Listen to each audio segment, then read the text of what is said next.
August the 14th, by words and by example. And the common people heard him gladly. Mark 12 verse 37.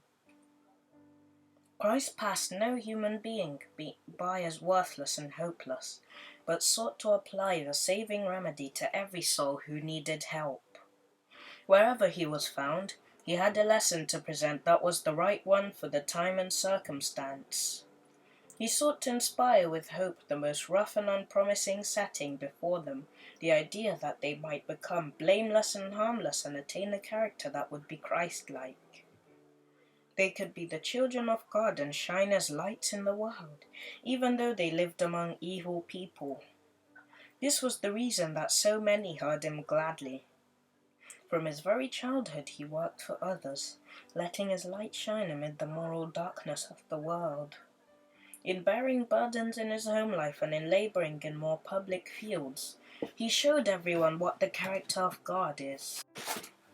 He encouraged everything that had a bearing on the real interests of life, but he did not encourage the youth in dreaming of what would be in the future. He taught them by his words and example that the future would be decided by the way in which they spent the present. Our destiny is marked out by our own course of action. Those who cherish what's right, who work through God's plan though it be a narrow sphere of action, and who do right because it's right, will find wider fields of usefulness. It is our privilege now to act a part in the work and mission of Christ. We may be laborers together with him.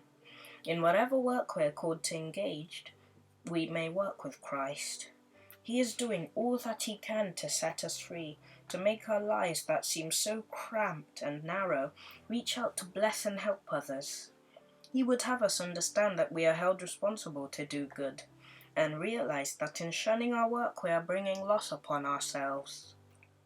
Jesus carried the burden of the salvation of the human family upon his heart.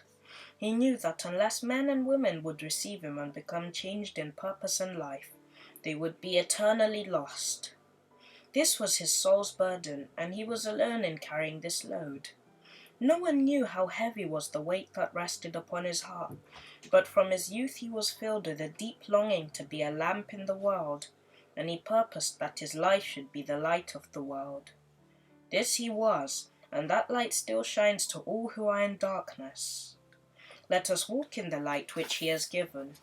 Youth's Instructor, January the 2nd, 1896. I hope that this was enough to carry you through your day. Remember to join us tomorrow. Goodbye.